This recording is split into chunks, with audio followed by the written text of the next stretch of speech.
গণতন্ত্র মানে যেখানে জনগণের স্বতন্ত্রভাবে অংশগ্রহণ। রাজনৈতিক স্থিতিশীলতা না থাকা মানে দেশের সামগ্রিক অবস্থায় অস্থিতিশীল হয়ে যাওয়া। আমরা একটি স্বাধীন দেশে বাস করি, কিন্তু আসলেই কি মানুষ হিসেবে, আমরা একজন নাগরিক হিসেবে আমাদের সেই স্বাধীনতাটুকু আছে? সবচেয়ে বড় প্রত্যাশা যেটা আমি নিরাপত্তা চাই। নিরাপত্তা বলতে শুধু যে আমার জানমালের নিরাপত্তা না, সার্বিক সবকিছু।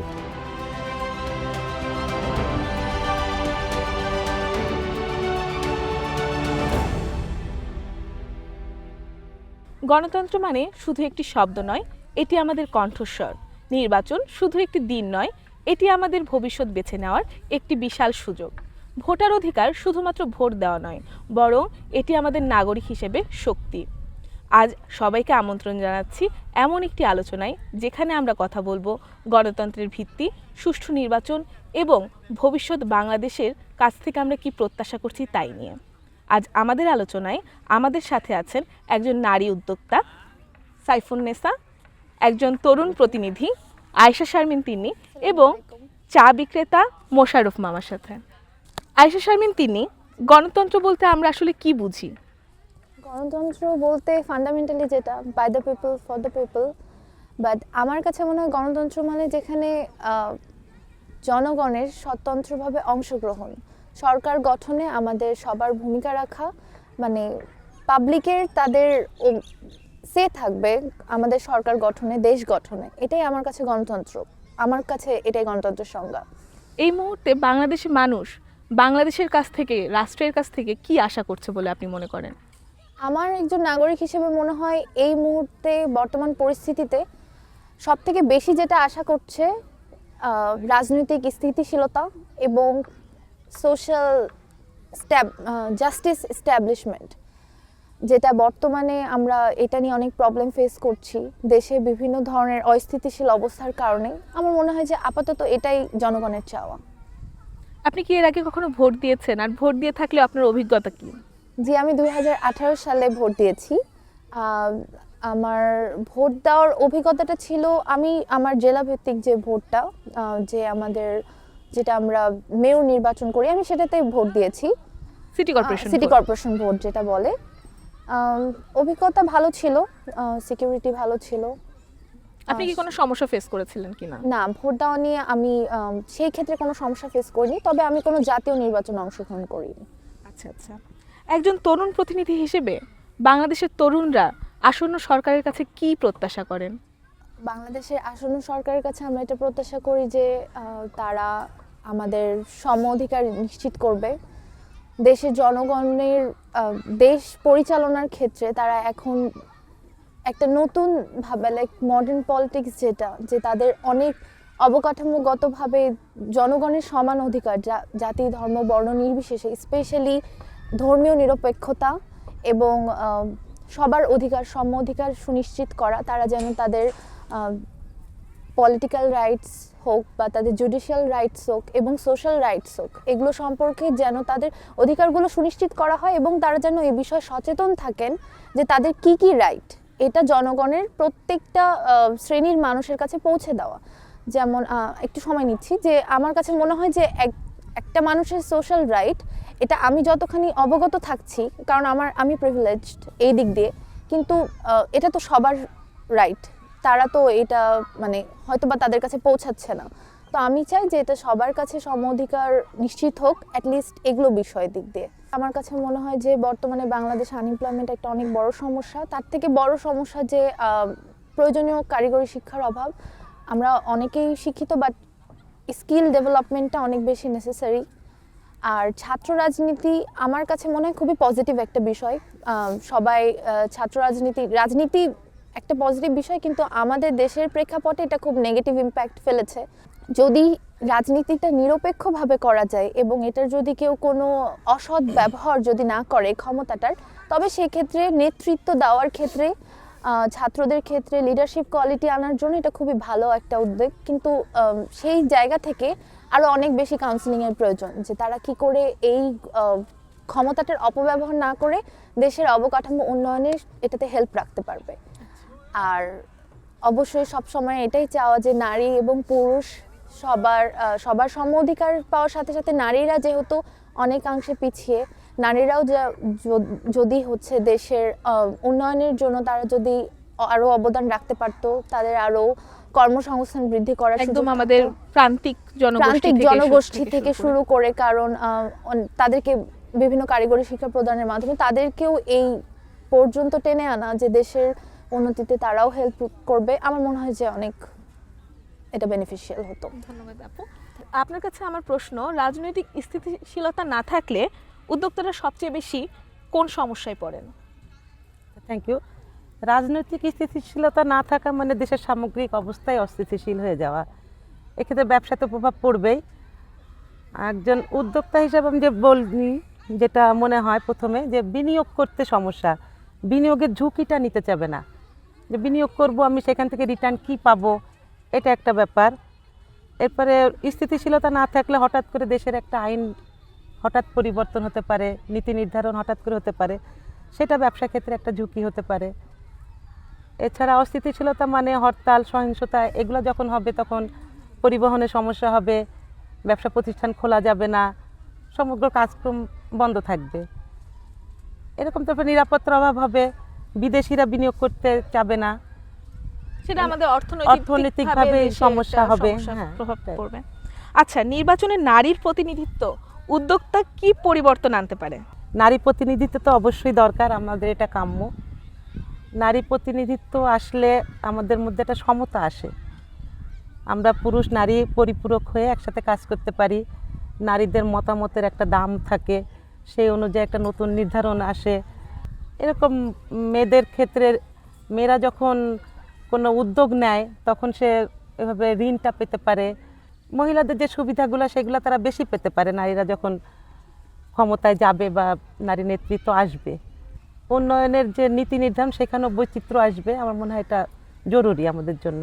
আচ্ছা, আপনি ঋণের কথা বলছিলেন, আমি যদি চিন্তা করতে যাই তাহলে আমাদের দেশে আমরা কোথাও থেকে লোন নিলে সেটার জন্য আমাদের ইন্টারেস্টটা অনেক বেশি আমাদের পে করতে হয়। সেক্ষেত্রে কি আপনার আসন্ন যে সরকার আসবে তার কাছে আপনার এই অর্থনৈতিক দিক থেকে আপনি কি দাবি রাখতে পারেন? না, আমাদের নীতি নির্ধারণ যেটা আছে সেটা কিন্তু মেয়েদের জন্য অনেক সুবিধাজনকভাবে আছে, এখন এটা ইমপ্লিমেন্ট হলেই ভালো। ইমপ্লিমেন্ট হচ্ছে না জন্য আমরা হয়তো ওটা এগিয়ে যেতে পারছি না। ব্যাংকে কিন্তু এখন 4% সুদে ইন্টারেস্ট দেওয়ার কথা নারী উদ্যোক্তাদের, যেটা আমরা আসলে সবসময় পাই না। এটা বাস্তবায়ন হলে আমাদের জন্য ভালো হবে। আচ্ছা, ঠিক আছে। আমরা একটি স্বাধীন দেশে বাস করি, কিন্তু আসলেই কি মানুষ হিসেবে, আমরা একজন নাগরিক হিসেবে আমাদের সেই স্বাধীনতাটুকু আছে কিনা? আপনি এ বিষয়ে কি চিন্তা করেন, কি ভাবেন? এটা খুবই কঠিন প্রশ্ন। আমরা যতই স্বাধীনতা বলি না কেন, আমরা সবাই কোনো না কোনো একটা চেনের ভিতরেই আবদ্ধ আছি। এটা আমাদের মেনে নিয়ে আমাদের স্বাধীনতাটার সর্বোচ্চ ব্যবহার করে আমাদের পজিটিভলি এগিয়ে যেতে হবে, এটুকুই। আমি শুধু আপনার ক্ষেত্রে বলছি না, আমি যদি চিন্তা সবার করি ক্ষেত্রে। একটা প্রান্তিক নারী, তাদের যে এই পর্যায়ে আমরা এই প্রিভিলেজ যে জায়গাটাতে আছি সেই পর্যন্ত আসতেও তারা যে বাধাগুলোর সম্মুখীন হয়, সেক্ষেত্রে আপনি তাদেরকে নিয়ে কি বলতে চান? আমরা কিভাবে তাদের জন্য কাজ করতে পারি, বা আমাদের আসন্ন সরকার নারীদের জন্য কিভাবে কাজ করতে পারে? আসলে প্রথম কথা আমার যেটা মনে হয়, প্রত্যেক নারীকে নিজেকে আগে বুঝতে হবে। আমাদের প্রান্তিক নারীরা আসলে বোঝে না, তাদেরকে যারা বুঝবো আমরা, তারা নিজ নিজ জায়গা থেকে বোঝাতে হবে, তাদের প্রয়োজনটা তাদেরকে বোঝাতে হবে, তাদেরকে এগিয়ে আসার জন্য সাহায্য করতে হবে। সরকারের কাছে বলেন বা যেভাবে হোক, যেটা আমি আশা করি যে প্রথম কথা, আমরা উদ্যোগ নিতে গেলে প্রথম তহবিলের সমস্যা হয়। এই তহবিলটা পেলে সবাই ছোট থেকে শুরু করে আস্তে আস্তে এগিয়ে যেতে পারে। প্রান্তিক নারীরা অনেক আমাদের চোখের সামনে অনেক হচ্ছে, আরও হবে ইনশাল্লাহ। তবে মেন্টরের দরকার। আমাদের যেটা সবচেয়ে বড় সমস্যা, আমাদের মেন্টর নাই, আমরা মেন্টরিংটা পাচ্ছি না। তারপরে ওয়ার্কিংটা দরকার, আমাদের যে কেউ এগিয়ে আসলে আমাদের অন্যদের সেই হাত ধরতে হবে, একে অন্যকে সাহায্য করতে হবে। আপনার দোকানে অনেক শ্রেণীর মানুষ আসে, বিভিন্ন পেশার মানুষ আসে, বিভিন্ন বয়সের মানুষ আসে, তারা এসে চায়ের কাপে চুমুক দেয় এবং আপনার দোকানে আড্ডায় বসে পড়ে। তো তারা কি রাজনৈতিক মতবাদ, তাদের নিজস্ব মতবাদগুলা মন খুলে আলোচনা করতে পারে কিনা? চায়ের দোকান এমন একটা জায়গা, এমন একটা প্লেস যেখানে এসে মানুষ যে কোনো বিষয়ে আলোচনা করতে পারে, সে রাজনৈতিক হতে পারে, অরাজনৈতিক হতে পারে। আচ্ছা, এখানে কি আপনি দেখছেন কি আগের থেকে এখন মানুষ রাজনীতি নিয়ে বেশি কথা বলছে, বা আগেও কি এইভাবেই আপনার চায়ের দোকানে মানুষজন কথা বলতো কিনা? না, আগে এভাবে অতটা বলতে পারতো না, কারণ কিছু সমস্যা ছিল, রাজনৈতিক সমস্যা ছিল। যেমন যে জাস্টিসটা পড়ে গেল, ওই থাকা অবস্থাতে অনেকে মানুষের স্বাধীনতা ঠিক মতো বলতে পারতো না। সে বলতে হলে দেখতে হতো ডানে বামে কে আছে, কোন দলের লোক আছে। আপনি বলতে চাচ্ছেন বাক স্বাধীনতাটা তখন একটু কম ছিল, জি, এখন ওখানে সেটা বাক মানুষ স্বাধীনতা ফিরে হরণ হতো। পেয়েছে। জি, আচ্ছা, ঠিক আছে। আপনি কি এর আগে কখনো ভোট দিয়েছেন কিনা? আমি এবার দিয়ে আমার চারবার ভোট হচ্ছে আমার। ভোট কেন্দ্রে আপনার অভিজ্ঞতা কেমন ছিল? আপনি কোনো সমস্যায় পড়েছেন কিনা, অথবা আপনার কোনো ভালো অভিজ্ঞতা আমার হয়েছে কিনা? সবচেয়ে ভালো হয়েছে যখন ফখরুদ্দিনের সময় নির্বাচনটা হয়েছে, ওই সময় যে ভোটটা আমি দিয়েছি, আমি খুব শান্তিপূর্ণভাবে এবং খুব হাসি খুশি হয়ে দিয়েছি এটা। ঠিক আছে। আমার ওই সময় ওই জিনিসটা খুব পরিবেশটা খুব ভালো ফিল হয়েছিল আমার কাছে। আচ্ছা, নির্বাচন এলে মানুষের আলোচনায় কি কি পরিবর্তন হয়? আলোচনায় তো অনেক কিছু পরিবর্তন হয়। রাজনৈতিক দল কিভাবে সামনের দিনগুলোকে সাজাবে, কিভাবে আগাবে, কিভাবে ভোটগুলো নিজের দিকে টানবে, সেগুলো নিয়ে আলোচনা বেশি হয়। আর একটা শ্রেণী আছে যারা খুবই নিচু শ্রেণী, ওরা শুধু অর্থের বিনিময়টাই বুঝে।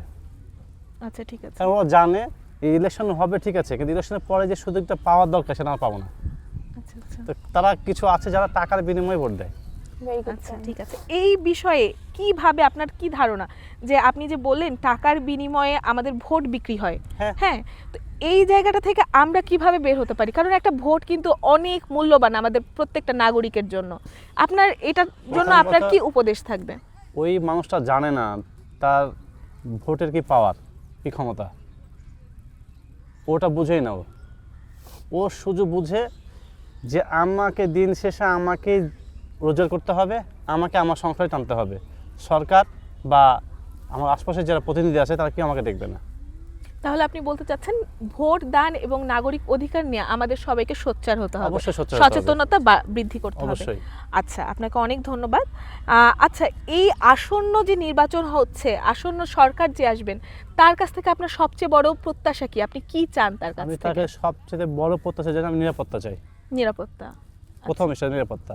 নিরাপত্তা বলতে শুধু যে আমার জানমালের নিরাপত্তা না, সার্বিক সব কিছু।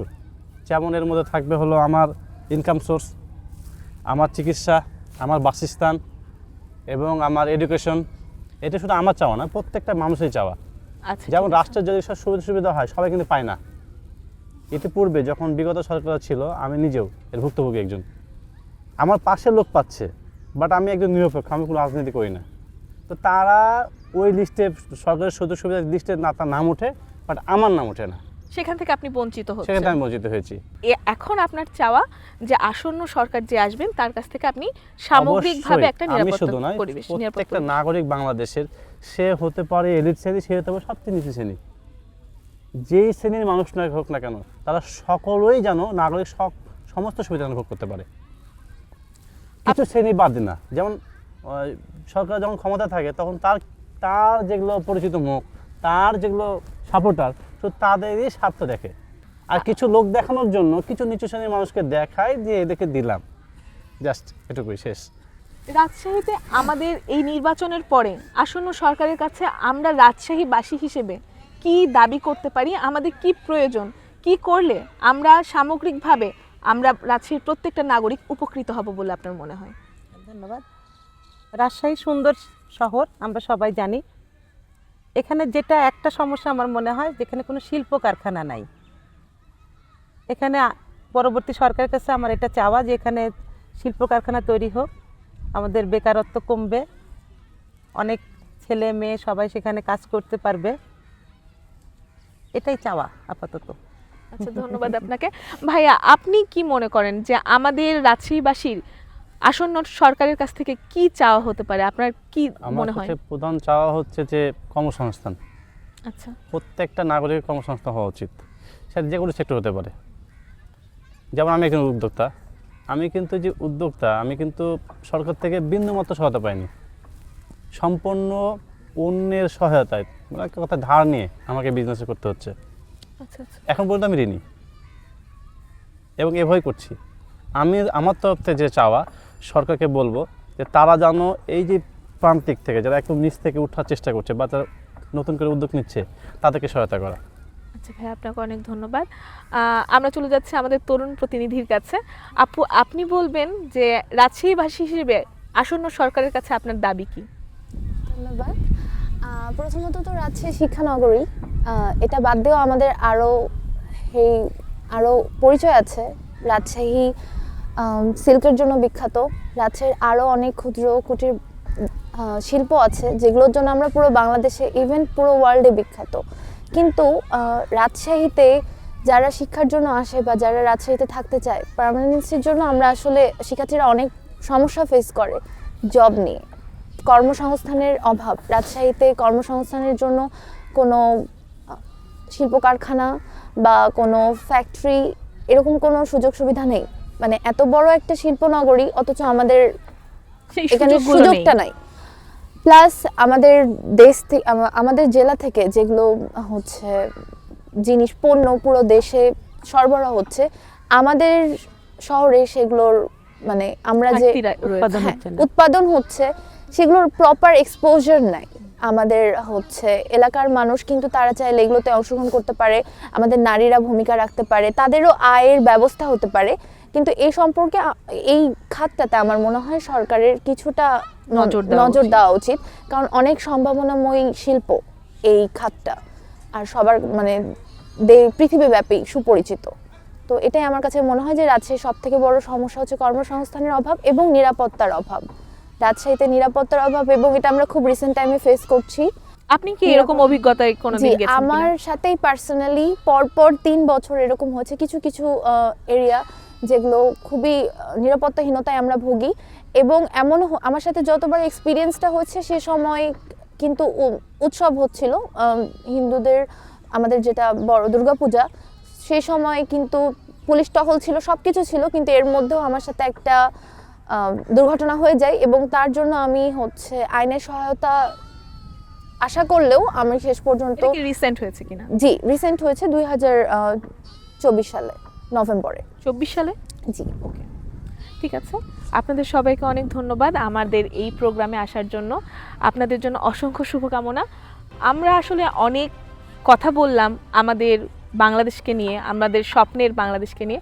আশা করছি এমন একটি দিন আসবে যেদিন আমাদের এই স্বপ্নটা, আমাদের বাংলাদেশকে নিয়ে এত আমাদের চিন্তা, এত আমাদের কল্পনা, এত আমাদের ভালো লাগা, এগুলো সব কিছু আমরা বাস্তবায়ন করতে পারবো। সবাইকে অসংখ্য ধন্যবাদ।